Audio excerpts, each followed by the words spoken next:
Glória a Deus, a paz do Senhor Jesus a todos, um bom dia a vocês, um feliz sábado pra gente. Como é uma alegria poder estar com vocês, louvando, cantando a Deus, adorando junto e agora aprendendo junto acerca da palavra de Deus. Eu oro para que vocês tenham tido uma ótima semana, mas aqueles que não tiveram uma semana tão ótima, que aqui seja esse lugar onde a gente se desprende, onde a gente adora a Deus, onde a gente deixa todas as nossas tribulações, dificuldades e coisas que nos amarguraram de lado, porque estamos na presença do Senhor, adorando a Ele, cantando juntos e aprendendo um pouco da sua palavra. Para isso, eu vou pedir por gentileza para você abrir a sua Bíblia na carta de Judas. Nós vamos para o capítulo 1 e vamos ler o versículo 1 e o versículo 2, em nome de Jesus. Então, abra sua Bíblia em Judas, capítulo 1, versículo 1 e 2, em nome de Jesus. Judas, um livro tão pequenininho, uma carta tão pequena que antecede o livro de Apocalipse, mas que tem ensinamentos profundos e diversos para todas as nossas vidas. Então, em Judas, capítulo 1, versículo 1 e 2 será a base do nosso texto, da nossa pregação de hoje. E diz assim a palavra do Senhor. Judas, escravo de Cristo Jesus e irmão de Tiago, aos chamados, que em Deus Pai têm sido amados e em Jesus Cristo têm sido guardados, que a misericórdia, a paz e o amor a vocês sejam multiplicadas. Feche seus olhos. Senhor Jesus, muito obrigado por mais uma vez estarmos juntos em adoração na sua casa, louvando e tendo os corações confortados pelo seu Espírito Santo. Que nesse momento o seu Espírito esteja já sondando as nossas vidas. O Senhor é aquele que aplica a palavra, o Senhor é aquele que faz descer do intelecto para o coração. O Senhor é aquele que transforma as nossas vidas e faz com que a gente se torne mais parecido com o Senhor. Então eu oro que através da exposição da sua santa palavra, as nossas vidas sejam transformadas para a sua honra e para a sua glória.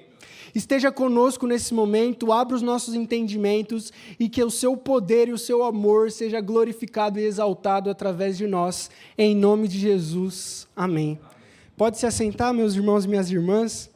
Mais uma vez, um bom dia a todos, espero que vocês tenham tido um bom descanso e que vocês tenham um feliz sábado nesse dia que o Senhor reservou para a gente de maneira especial lembrar dEle, adorar a Ele e viver descansando nele. Nós, a partir de hoje, estamos começando uma nova série aqui na Carta de Judas e essa nova série tem como tema Batalhando pela Fé. Então, de acordo com o livro de Judas, nós vamos ir para 6 pregações, ou seja, essa é a primeira, terão mais 5 nessa carta de Judas, em que a gente aprenderá a batalhar pela nossa fé. Então, nós veremos nestes próximos sábados grandes ensinamentos que Deus tem para nós através aqui deste pequeno livro de Judas, só que é um livro extremamente profundo que tem muito a nos ensinar. Então, a primeira mensagem de hoje, nesse livro de Judas, nessa carta de Judas, vai do versículo 1 ao versículo 2, e nós vamos aprender as marcas dos chamados de Deus.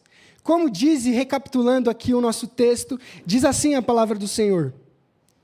Judas, de Cristo Jesus, escravo e irmão de Tiago, aos chamados, que em Deus Pai têm sido amados e em Jesus Cristo têm sido guardados ou mantidos. Que a misericórdia, a paz e o amor sejam multiplicados a vocês. Então, esse é o nosso texto base de hoje, em que nós veremos as marcas destes que são chamados de Deus. Ou seja, quais são as características das pessoas que são chamadas por Deus? Quais são as características daqueles que foram chamados, daqueles que foram resgatados por Cristo Jesus? Como é a vida, como é a marca, como é o jeito do cristão verdadeiro, do discípulo de Jesus? Aqui, no primeiro e no versículo 2, no primeiro e no segundo versículo, Judas ele nos traz alguns ensinamentos, algumas marcas que são características daqueles que são chamados por Deus, daqueles que foram resgatados por Jesus. Mas antes de entrarmos propriamente no nosso texto, a título de curiosidade, de introdução, nós vamos para algumas informações importantes do livro de Judas. Em primeiro lugar, o livro de Judas, ele é um dos primeiros livros do Novo Testamento. Ele foi escrito por volta da sexta década depois de Cristo, ou seja, lá para o ano 60, para o ano 65, que o livro de Judas foi escrito. E o que isso revela? O livro ele foi escrito antes de que todos os evangelhos que a gente tem no Novo Testamento já tivessem sido propagados por toda a igreja e por toda a região. Então, Judas escreve num contexto em que os cristãos ainda não tinham uma solidez tão grande no Evangelho. Até porque ainda não tinham sido escritos todos. Por exemplo, o Evangelho de João foi escrito só para 90 depois de Cristo. Então, a carta de Judas é escrita muito antes do Evangelho. Então, é um período em que os crentes ainda não têm tanta firmeza na doutrina. E, além disso, o contexto da carta, e a gente vai aprender isso nas próximas mensagens, era um contexto em que pessoas, e isso está aqui a partir do versículo 4, se infiltraram no meio da igreja. Homens hereges se infiltraram no meio da igreja, propagando mentiras entre os irmãos. Então, Judas vive num contexto em que o evangelho não é tão sólido, porque todo esse material que hoje a gente tem no Novo Testamento ainda não existia na época, ainda não estava compilado e propagado na época. E, além disso, tinha muita heresia acontecendo em volta da igreja. Tinha muita gente se infiltrando no meio da igreja com carinha de crente, só que de crente não era nada. Então, Judas está nesse contexto em que o evangelho ainda não é tão sólido, em que tem muitos homens e muitas mulheres ruins, perversas, ímpias, se infiltrando no meio da igreja. Então, Judas, lá para os 60 anos depois de Cristo, ele escreve essa carta com um propósito: batalhar pela fé, com o propósito de fazer uma defesa contra o evangelho e uma defesa contra esses homens hereges que se infiltraram no meio da igreja. Então, no versículo 1 e no versículo 2, Judas, ele coloca as marcas daqueles que são chamados de Deus. Então, se na igreja tem se infiltrado pessoas ímpias, como a gente consegue saber quem é ímpio e quem é verdadeiro cristão? Judas, nos 2 primeiros versículos, ele nos dá as marcas dos verdadeiros cristãos. Ele fala quais são as características daqueles que de fato são salvos. Então, no meio desse contexto em que o evangelho estava sendo atacado, em que muitas doutrinas falsas estavam entrando na igreja, Judas decide chamar esse povo, através dessa carta, a batalhar pela fé, a se manter limpo, se manter puro, mesmo em meio a um mundo ímpio. Mesmo em meio a pessoas infiltradas na igreja, Judas mostra qual que é a postura, qual que é a marca dos verdadeiros salvos em Cristo Jesus. Então, esse é o contexto da carta de Judas, essa é a data que Judas foi escrito. Quem é esse Judas? É outra pergunta que pode ser feita. Existiram vários Judas durante a Bíblia, o Novo Testamento. Tem o Judas Iscariotes, que traiu Jesus. Tem o Judas, que era o outro Judas, que era Judas Tadeu. Tem outros Judas que aparecem durante todo o Novo Testamento. Então, quem é esse Judas que escreve a carta, dos tantos que aparece durante todo o Novo Testamento? Esse Judas, como o próprio se revela aqui na carta, no primeiro versículo, ele se revela como irmão de Tiago. E esse irmão de Tiago era também irmão de Jesus. Eram aqueles irmãos de Jesus que no começo não faziam parte do ministério, que não faziam parte dos 12 apóstolos, só que depois que Jesus ressuscita e a igreja começa, eles se convertem e começam a fazer parte da igreja. Então esse Judas não é o apóstolo, não é o que traz Jesus, mas é um Judas que é meio irmão de Jesus. Inclusive no Evangelho, Jesus Tem uma hora que chegam e falam, Jesus, os seus irmãos e sua mãe estão aí, vai falar com eles. Aí Jesus fala, quem são os meus irmãos? Quem são a minha família? A minha família é aquele que fazem a vontade de Deus. E aí o texto fala, os irmãos de Jesus ainda não acreditavam nele. Entre esses irmãos que não acreditavam em Jesus ainda, na época que ele estava aqui na terra, é Judas este que escreve, que posteriormente passa a crer em Jesus, se torna uma das pessoas mais importantes na igreja, se torna um dos grandes líderes da igreja, que era irmão de Jesus.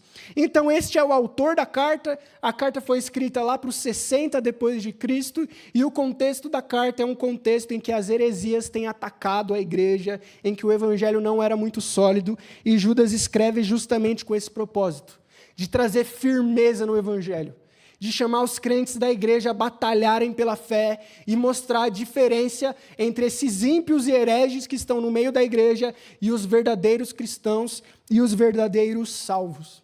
Então, feita essa introdução, vamos para o nosso texto de hoje, as marcas dos chamados por Deus. Quais são, então, as marcas? Como a gente pode diferenciar os que são salvos e os que estão mentindo dentro da igreja? E os que estão entrando na igreja só para desviar as pessoas. Judas, então, ele faz uma série de características nesses 2 primeiros versículos de quais são as marcas daqueles que são verdadeiramente salvos. Então, recapitulando, vamos ler mais uma vez o texto que diz assim: Judas, escravo de Jesus Cristo, irmão de Tiago, aos chamados que em Deus Pai têm sido amados e em Jesus Cristo têm sido guardados. Que a misericórdia, a paz e o amor sejam multiplicadas em vocês. Então aqui, qual que é a primeira marca daquele que é chamado por Deus, segundo aqui a carta de Judas, que a gente pode ler no versículo 1 e no versículo 2. E a primeira marca que eu encontro nesse texto é a humildade. E por que a humildade? Você pode me perguntar, Gustavo. Como a gente viu, Judas, ele era meio-irmão de Jesus. Só que como que Judas, ele se apresenta na carta? Ele se apresenta como um escravo de Jesus Cristo. Judas, ele poderia ter colocado na carta que ele era meu irmão de Jesus. Sabe esse Jesus que vocês adoram? Então, eu cresci com ele. Eu conheço ele quando eu era criança. Eu sei que ele é de verdade, eu sou irmão dele. Sei como ele era, sei do temperamento dele, sei quando ele começou com esses papos de ministério, sei quando ele começou a falar que era Deus. Eu sou Judas, eu conheço ele, eu sou irmão de Jesus. Só que reparem como Judas se apresenta. Judas, escravo de Jesus Cristo. Judas não se coloca como irmão de Jesus. E isso é uma lição riquíssima a nós, porque aqui ele estabelece qual que é a nossa identidade diante de Jesus. Nós somos escravos, ou servos em outras traduções, de Jesus Cristo. Essa é a nossa identidade perante Deus. E aqui toda a honra, todo o mérito é tirado. Toda a audácia humana é removida. Porque começamos a entender que somos meros escravos de Jesus. Escravos não têm nem nome direito. Escravos não têm direitos. Escravos não recebem honras. Escravos não são lembrados. Escravos só servem para uma coisa: obedecer à vontade do seu Senhor. E é muito incrível como Judas se apresenta nessa carta. Se tinha alguém que poderia falar de méritos, era Judas. Se tinha alguém que poderia se identificar para trazer peso e autoridade para o que ele estava falando, era Judas. Só que Judas vai na contramão dessa ideia. Judas, ele fala, tudo que eu sou e quem eu sou e o que eu faço é nada além de um mero escravo de Jesus Cristo. Eu não sou ninguém. E isso é um dos homens mais principais da igreja falando. Foi um dos líderes da igreja. E em nenhum momento ele coloca uma lista extensa do currículo dele. E isso é uma lição de humildade. A primeira marca daquele que é chamado por Deus é humilde. Às vezes a gente gosta de saudações extensas, biografias extensas, mas a Bíblia nos ensina que homens de Deus são nada mais, nada menos do que escravos de Jesus. Meu irmão, isso é uma lição tremenda, principalmente para nós que podemos exercer algum cargo de liderança em algum contexto que a gente vive. Muitas vezes somos tentados a falarmos, a expressarmos o nosso currículo para termos autoridade sobre o que nós estamos falando. Não, eu sou o pastor Gustavo, sou bacharel em teologia, mestrando em teologia também, escrevi algumas coisas, sei ler grego, sei ler... Meu irmão, eu não sou ninguém, eu não sou nada, não. Se tem alguma coisa que eu sou e que deve ser falado, é escravo de Jesus Cristo. Eu não mereço nada. Eu não mereço nenhuma glória, não mereço nenhuma honra, não mereço nenhuma recordação, não mereço nada. Tudo que eu merecia era a morte. Tudo que eu merecia era a distância de Deus. Mas Jesus Cristo me resgatou. Jesus Cristo assumiu toda a minha culpa na cruz. Então eu não mereço nada.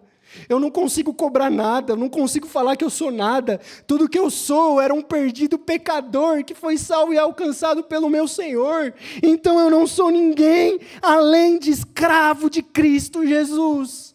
Toda a arrogância sai, todo o mérito some, porque tudo que somos perante Deus são servos dele. E numa parábola, Jesus, falando sobre essa questão de sermos escravos dele, ele diz assim: quando o Senhor, proprietário da terra, voltar e encontrar com este servo, e este servo apresentar tudo o que fez, Jesus fala assim para esse servo: bom servo. E basicamente, colocando para a expressão de hoje, você não fez mais do que a sua obrigação. É assim que Jesus fala, quando ele vai voltar para a gente. Jesus não vai passar a mão na nossa cabeça: Gustavo, mas você aguentou aqueles irmãos, Gustavo. Gustavo, você foi o cara, Gustavo, parabéns, parabéns. Você fez um trabalhão, mano. Você lá pregou muito bem, Gustavo, ó. Não, eu não estou fazendo mais do que minha obrigação. Como Paulo fala em Coríntios, ele diz assim, ó: ai de mim, se não pregar o evangelho. Eu não faço porque eu quero, eu faço porque é uma obrigação que me é imposta. Pregar o evangelho, Paulo diz. Jeremias fala que tem um fogo que arde no coração dele e que enquanto ele não fala, este fogo não para de queimar. Nós não fazemos por méritos, não fazemos por meras escolhas, não fazemos para receber algo em troca. Fazemos porque somos escravos de Jesus Cristo. Fazemos porque o nosso Senhor mandou e como bons escravos obedecemos. Por isso some toda a vanglória humana. E é por isso que Paulo fala lá no começo da carta de Coríntios, capítulo 1 e capítulo 3, um dos textos mais lindos e mais importantes para a igreja. Ele diz assim: tem muita divisão no meio de vocês, isso é errado.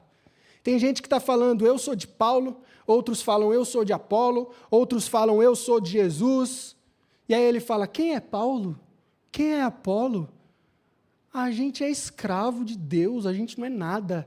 Um planta, o outro rega, o outro deixa no sol. Quem dá o crescimento é Deus. Vocês não são de ninguém. Ninguém merece mérito por nada. Isso é o maior apóstolo de todos falando. Eu me sinto constrangido lendo isso. Eu me sinto constrangido, envergonhado de ver Judas, sabendo quem ele era e o que ele foi, se apresentando como um mero escravo de Senhor Jesus Cristo. Isso é uma lição profunda de humildade que devemos ter. O Senhor da obra é Jesus Cristo e mais ninguém. É a Ele a honra, a glória e os méritos sobre tudo. Não somos nada além de pó que Deus, por graça e misericórdia, deseja usar para a glória dEle. Então, em primeiro lugar, a marca do chamado por Deus é a humildade. Ele entende que não é nada além de um escravo do Senhor Jesus Cristo. E tudo que ele faz não passa de obrigação que Jesus o mandou fazer. Em segundo lugar, qual é a marca daquele que é chamado por Deus? E aqui diz o texto: aos chamados em Deus Pai, que têm sido amados por Ele. A segunda marca por aqueles que são chamados por Deus é que eles são amados por Deus. Meu irmão, minha irmã, você é amada por Deus. E isso é uma lição que deve queimar no nosso coração. Isso conforta o meu coração todos os dias. Porque mesmo que a gente seja odiado por todos, mesmo que um dia a gente venha a ser rejeitado por alguns, nós somos amados por Deus.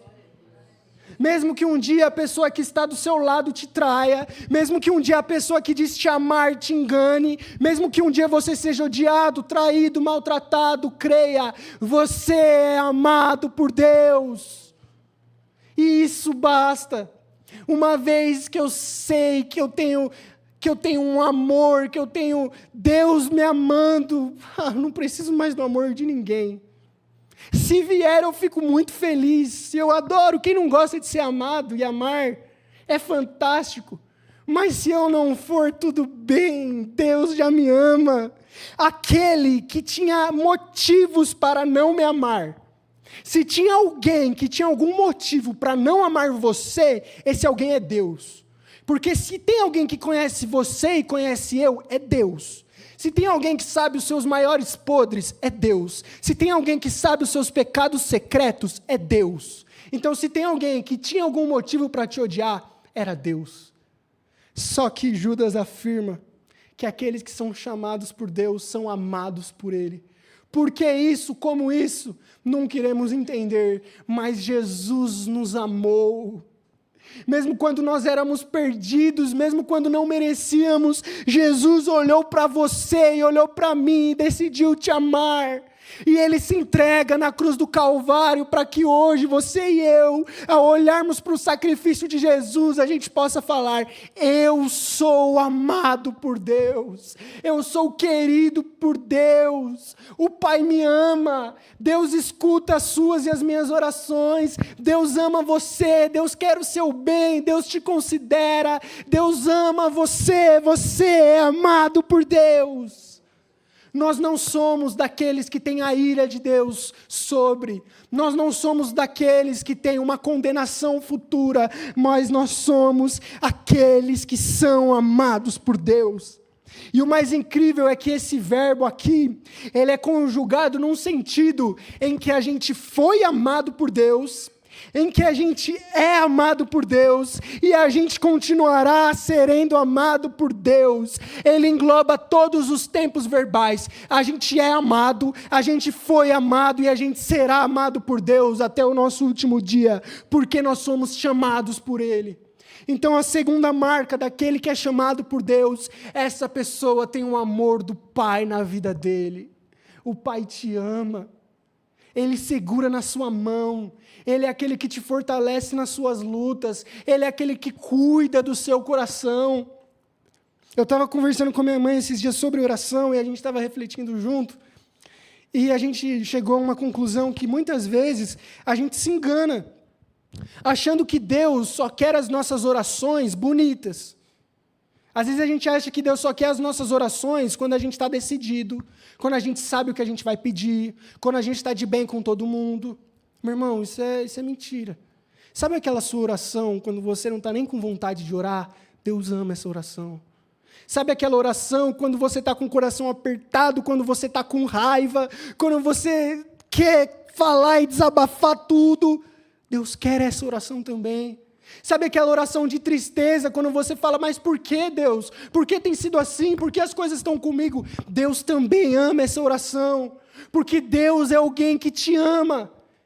Ele ama as suas orações, Ele ama ouvir você, Ele ama aquilo que você tem colocado diante dEle, você tem alguém que te considera, então fale com Ele. Não tenha medo de se colocar no seu quarto e desabafar com Deus, porque você tem alguém que te ama e que se entregou por você. Você tem alguém que escuta você, e você tem alguém que quer o seu bem, porque Ele te salvou e quer que você continue salvo. Então a segunda marca, nós somos amados por Ele. E numa geração onde o amor tem se esfriado. Numa São Paulo, onde é tão raro ver expressões de amor uns para com os outros, nós, salvos em Jesus e na igreja, temos o amor do Pai sobre nós. Em meio a uma geração que procura aceitação, a gente procura muito aceitação, a gente procura ser amado pelas pessoas, a gente quer ser querido pelos outros, a gente tenta preencher o vazio do nosso coração com relacionamentos, com amores, com pessoas amando a gente. Só que aqueles que estão em Cristo Jesus já são amados. Em Deus o seu vazio pode e é preenchido.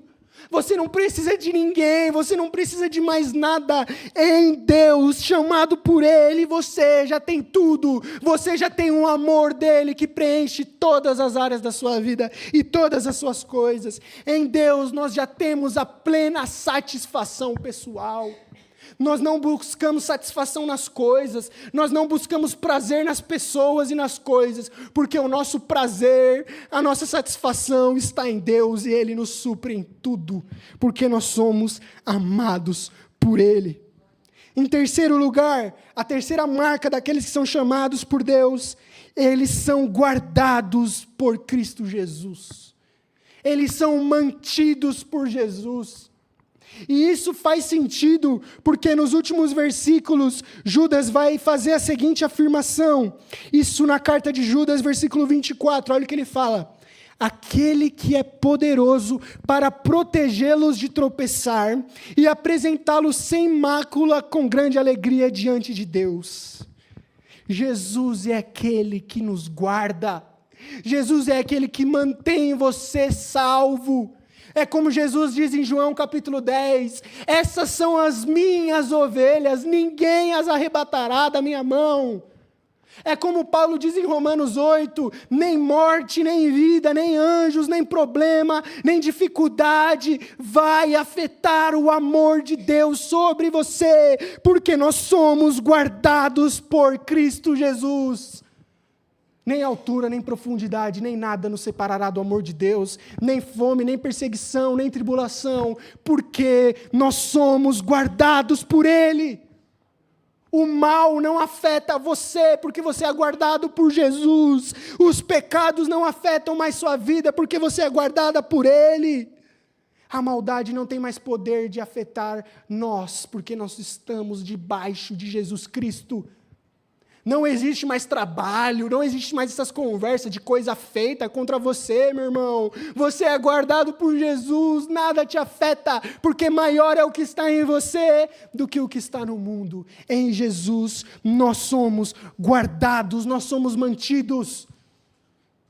O pecado, as suas quedas, os seus tropeços não são suficientes para fazer ele desistir de você, porque aquele que começou a boa obra terminará. Aquele que te chamou e te salvou é o mesmo que manterá você salvo e com ele.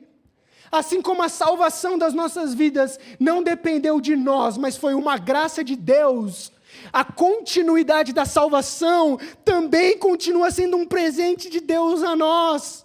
Aliás, se dependesse de você e de mim para a gente continuar salvo, ninguém continuaria salvo. Todos os dias nós erramos, todas as semanas tropeçamos, todas as semanas caímos. Só que Jesus é aquele que nos guarda. Jesus é aquele que quando a gente está no buraco, estende a mão a nós e nos tira de lá. Jesus é aquele que quando nós tropeçamos na lama, Ele nos abraça. E não é Ele que se suja com a lama, mas é a gente que se limpa neste abraço com Ele. Jesus é aquele que mantém você no caminho. Jesus é aquele que te guarda. Jesus manterá você nessa jornada da salvação. Jesus é aquele que te sustenta. Jesus é aquele que te guia. Jesus é aquele que não deixa nada faltar. Jesus é aquele que no sermão fala, busca a mim e as demais coisas. E as coisas que você de fato precisa vão ser acrescentadas. Por quê? Porque estamos guardados por Jesus. A terceira marca dos chamados de Deus é que eles estão guardados por Cristo. Ninguém tira a ovelha da mão de Jesus, meu irmão. Jesus afirma em João capítulo 10, vocês são as minhas ovelhas, vocês estão no meu aprisco, vocês escutam a minha voz e me reconhecem. Ninguém, nada arrebata a ovelha da mão do Senhor, porque Ele é o Senhor sobre todas as coisas. Ele é quem transformou nós em ovelhas, então quem nos tirará dele, se é Ele que nos guarda e nos mantém? Isso nos traz confiança na salvação, isso nos traz confiança na jornada, isso nos traz contato com Ele, porque nós sabemos que somos guardados e mantidos por Jesus Cristo. Essa é a terceira marca. E eu quero concluir com as últimas 3 marcas que diz no versículo 2, que falam 3 substantivos aqui, que fala misericórdia, paz e amor sejam multiplicados sobre vocês. Então, as últimas marcas que Judas nos traz aqui nessa lista, do versículo 1 no versículo 2, daqueles que são chamados por Deus, é que a misericórdia, a paz e o amor é multiplicada neles. As pessoas que são chamadas por Deus têm essas 3 características na vida. São pessoas misericordiosas, são pessoas que perdoam, são pessoas que têm amor umas pelas outras, são pessoas que têm paz na vida. E essa não é uma paz porque está tudo dando certo. Porque sabe quando tudo vai dar certo na sua vida, meu irmão? Quando você estiver no céu. Enquanto você estiver aqui na terra comigo, não vai dar tudo certo. Os seus planos vão ser frustrados, você vai se decepcionar, você vai se magoar, as pessoas vão te ferir, você vai ficar bravo algumas vezes você vai planejar e vai dar errado. Enquanto estivermos na terra, as coisas vão dar errado. Vai ter problema, vai ter tempestade, vai ter situação ruim na vida, vai ter luto a enfrentarmos. Só que essa paz de Jesus é uma paz que nós temos independente das circunstâncias. É mesmo com esse montaréu de problemas na nossa semana, a gente deita e dorme porque o Senhor nos sustentou. É mesmo em meio às dificuldades e problemas e incertezas que a gente enfrenta na nossa jornada, nós continuamos com paz, porque como nós vimos, nós somos chamados, amados e guardados por Jesus. Então, uma vez que temos esse amor por nós, uma vez que estamos sendo guardados por Ele, e uma vez que fomos chamados por Ele, nós temos paz, nós temos misericórdia em nós, e nós temos amor, e tudo isso, diz aqui o texto, concluindo, é multiplicado nas nossas vidas. A ideia é que é como se fosse uma escada. A cada dia que passa, o crente, o salvo, ele fica mais misericordioso ainda, ele tem mais paz ainda, ele tem mais amor ainda. E eu quero concluir fazendo a seguinte reflexão: como estão essas marcas na sua vida e na nossa vida? Será que essas marcas estão sendo multiplicadas, como Judas afirma aqui no versículo 2? Ou será que muitas vezes na vida a gente deixa essas marcas estarem cada vez mais silenciosas? Às vezes a gente deixa essas marcas cada vez mais imperceptíveis, a ponto que quem olha para a gente nem sabe que a gente é chamado por Deus. A ponto que às vezes as pessoas olham para nós e nem sabem distinguir quem é cristão e quem não é cristão. A ponto que em vez de paz, misericórdia, amor, estarmos guardados e amados, somos iracundos, rancorosos, problemáticos, difíceis. O quanto você tem deixado essas marcas se sobressaírem na sua vida. O quanto nós temos sido essas pessoas que, ao serem chamadas por Deus, têm essas marcas caracterizando quem elas são. Que a gente possa refletir acerca disso. E que essas marcas possam ser multiplicadas na nossa vida. Que a cada culto que passa, que a cada sábado que a gente aprende e adore a Deus, isso cresça na nossa vida. Deus não quer que a gente estagne, Deus não quer que a gente fique o mesmo para sempre, mas Deus nos chama a sermos melhores, a termos essas marcas multiplicadas na gente. Então eu não sei o quanto essas marcas você tem colocado no seu coração, mas eu sei que muitas vezes eu tenho falhado nisso. Eu sei que muitas vezes eu podia ser melhor nessas marcas. Eu sei que eu podia ter essas marcas mais multiplicadas, mais aumentadas no meu coração. Então, quando eu leio essa palavra, só tem uma atitude que eu posso tomar, reconhecendo que eu ainda sou falho e tenho muito a melhorar. É buscar desesperadamente Cristo Jesus e pedir a Ele para moldar o meu coração. Sozinho eu não vou conseguir ser tudo isso. Sozinho eu não vou conseguir fazer tudo isso. Mas através do auxílio do Espírito Santo, através do Jesus que me chamou, nós somos capazes de termos essas marcas continuamente aumentando nas nossas vidas. Porque o Jesus que te chamou nas trevas para a luz, é o Jesus que continuará te mantendo na luz e fazendo com que você brilhe cada vez mais. Então, como a gente pode deixar isso mais amado? Olhando para Cristo.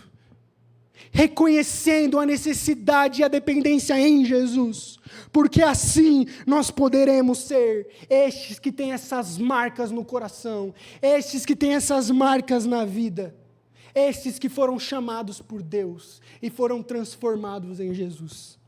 Então vou pedir para você ficar de pé, vamos orar.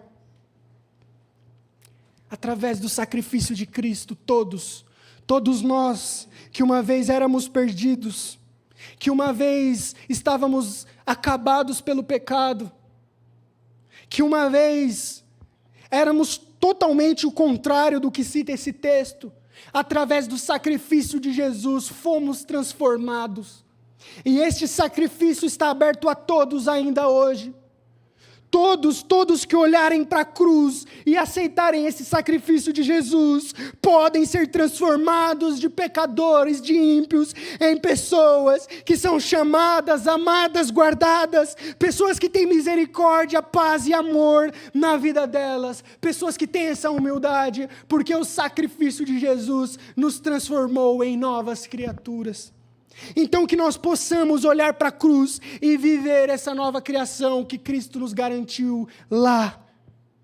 Que a gente possa, nessa oração, reconhecer a nossa dependência e pedir que Jesus venha transformar as nossas vidas cada dia mais. Para que a gente cresça cada dia mais e tenha multiplicado cada vez mais e mais forte e com mais ênfase essas marcas que nós aprendemos hoje.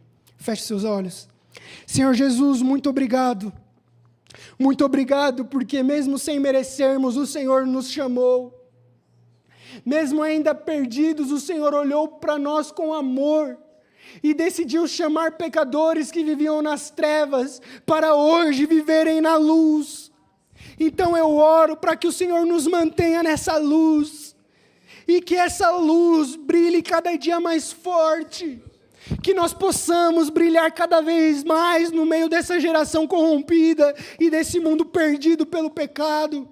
Que essas marcas que nós aprendemos hoje possam ser multiplicadas em nós.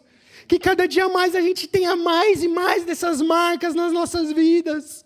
Molda os nossos corações, perdoe os nossos pecados, perdoe por muitas vezes sermos esse barro rígido que não permite ser moldado. Mas nos ajude a dependermos do Senhor e termos o Senhor nos moldando, aparando as arestas e nos tornando cada vez mais parecidos com o Senhor, cada vez mais submissos à sua vontade. Ajuda-nos, Jesus, a estarmos diante do Senhor como estes que são chamados e têm essas marcas. Opera nas nossas vidas, opera nos nossos corações, em nome de Cristo Jesus. Amém. Glória a Deus.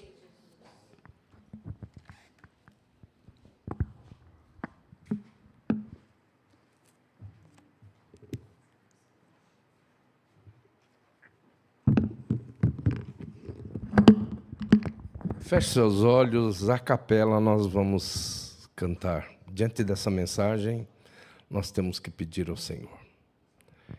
Renova-me, Senhor Jesus, já não quero ser igual. Renova-me, Senhor Jesus, põe em mim teu coração. porque tudo que há dentro de mim necessita ser mudado, Senhor, porque tudo que há dentro do meu coração necessita mais de ti, porque tudo que há dentro de mim necessita ser mudado, Senhor, porque tudo que há dentro do meu coração necessita mais de ti. Aleluia. Lindo demais a maneira como o Senhor quer nos ver.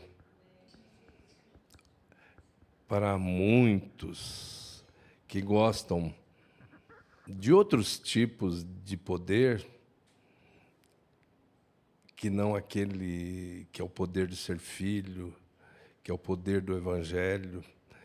Muitos que gostam do poder Kratos, que é o poder de liderança, de onde vem cracia, governo. Muita gente quer esse tipo de poder, mas aí o Espírito Santo, olha, veja bem, como o Espírito Santo coloca todas as cartas, todos os livros nos lugares certos, antecedendo a revelação do Apocalipse. Judas tem que ser usado por Deus para dizer: eu sou doulos, eu sou escravo. E aí, aqueles que gostam de dar carteirada ficam envergonhados. Um homem com um conteúdo como esse, com o parentesco que tinha com o Rei dos Reis e o Senhor dos Senhores, dizendo: Judas, escravo de Jesus. Só que esse escravo, esse doulos aqui, nada mais é do que ser muito melhor, como disse o filho pródigo, na casa do meu pai, lá onde meu pai governa, as pessoas mais humildes estão vivendo muito melhor do que eu, muito melhor do que eu, porque é muito melhor viver na masmorra com Cristo do que no palácio com o príncipe do mal. Que Deus coloque, mantenha essas marcas em todos nós. Nós oramos de uma maneira conclusiva com o pastor Tiago, mas de uma maneira aplicativa. Você vai conversar com Deus. Ou o pastor Gustavo. O pastor Gustavo orou no sentido conclusivo da mensagem. Nós vamos orar agora no sentido aplicativo, para que Deus nos dê realmente a manutenção dessas marcas em todos nós. Você aí na sua casa, você que está cultuando, entenda que é tempo de entendermos, e não só entendermos, atendermos à palavra do Senhor. Converse com Deus, faça um propósito com Deus. Entendo o que João Batista disse, convém que ele cresça e eu diminua. É muito importante você entender, não mais vivo eu, mas Cristo vive em mim. E a vida que agora vivo, vivo-a na fé do Filho de Deus, o qual me amou e se entregou por mim. Que tudo isso esteja dentro de nós. Que lindo, né? Ser escravo de Cristo, irmão dos irmãos. Ele era irmão de Tiago, mas também estava inserido dentro de um contexto de uma comunidade dos chamados e amados do Deus Pai, guardados em Cristo Jesus, e que tem na sua vida esse estilo de vida, essa bondade revelada, de ser do bem, porque misericórdia, paz e amor estão na nossa vida multiplicados. Senhor, a Tua palavra nunca volta vazia, mas ela faz o que agrada a Ti. É bem possível, Senhor, que nesse instante tenhamos pessoas que tiveram da Tua parte uma chance de melhorar. É bem possível que o Senhor tenha alcançado algum arrogante, alguma arrogante, e que na leitura da palavra, na inspiração da Bíblia Sagrada, no livro, na carta, na epístola que antecede a revelação do Apocalipse, possa entender que aqueles que se humilham serão exaltados, que a Tua palavra, quando diz, humilhai-vos diante da potente mão de Deus, para que a seu tempo Ele vos exalte, que tudo isso é realmente não somente para ser pregado, cantado em verso e prosa, mas, acima de tudo, ser um estilo de vida. Em nome de Jesus Cristo, trabalha na vida de todos. Nós oramos em nome de Jesus, e que essa sequência, baseada na epístola de Judas, possa ser realmente uma grande bênção na vida de todos os Teus filhos e das Tuas filhas que cultuam